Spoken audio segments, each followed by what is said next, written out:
तन्वी गुस्से और दर्द से युग की तरफ देखती है। उसकी आंखों में आंसू थे, लेकिन आवाज में मजबूती साफ झलक रही थी। तुमने जो किया, क्या तुम्हें लगता है कि वह सही था? मैंने तुमसे सुरक्षा मांगी थी, लेकिन इसका मतलब यह नहीं था कि तुम मेरी जिंदगी का फैसला खुद कर लो। तन्वी की बात सुनकर युग खामोश खड़ा रहा। उसके पास कोई जवाब नहीं था। तन्वी आगे बोली, इस समाज ने हमेशा मेरी मर्जी के बिना मेरी जिंदगी के फैसले लिए हैं, और आज तुमने भी वही किया। मुझे बचाने के नाम पर मेरी मांग भर दी। क्या तुम सच में उन लोगों से अलग हो? युग ने धीरे से कहा, मैंने सिर्फ तुम्हें बचाने के लिए ऐसा किया था। लेकिन तन्वी ने उसकी बात बीच में ही काट दी। तुम्हें अंदाजा भी है कि तुम्हारी इस एक हरकत ने हमारी पूरी जिंदगी बदल दी है। लोगों के लिए अब यह रिश्ता हमेशा सच माना जाएगा। तन्वी की आंखों से आंसू बहने लगे। एक ऐसा रिश्ता जो शायद जिंदगी भर हमारे लिए बोझ बन जाएगा। क्या तुम समझते हो इसका मतलब? युग के पास कोई जवाब नहीं था। उधर घर के अंदर अचानक बाबा की तबीयत बिगड़ जाती है।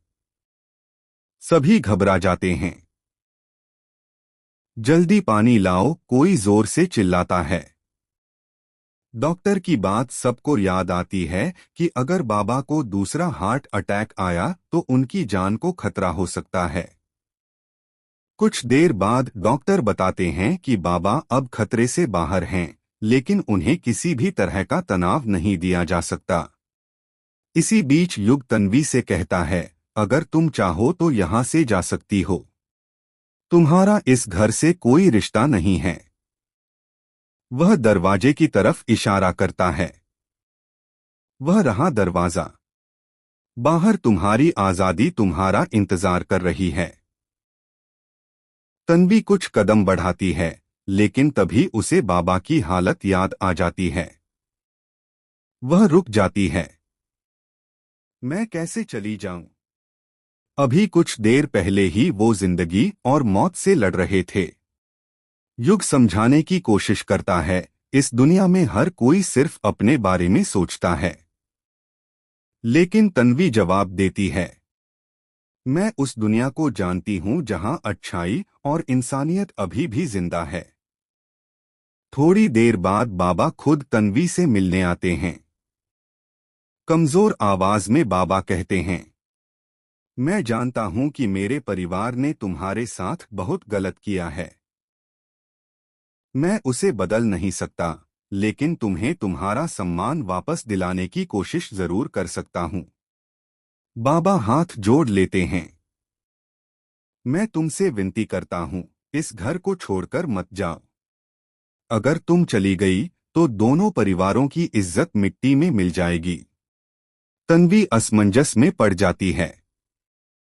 घर के बाकी सदस्य भी उससे रुकने की गुजारिश करते हैं।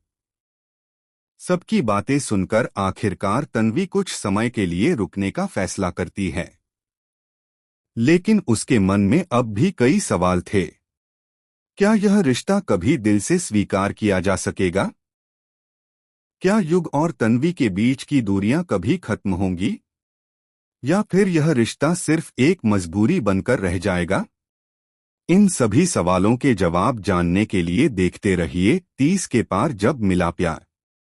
ऐसे ही शानदार ड्रामा अपडेट्स और रीराइटेड स्टोरीज के लिए हमारे चैनल ड्रामेरिमिक्स को जरूर सब्सक्राइब करें।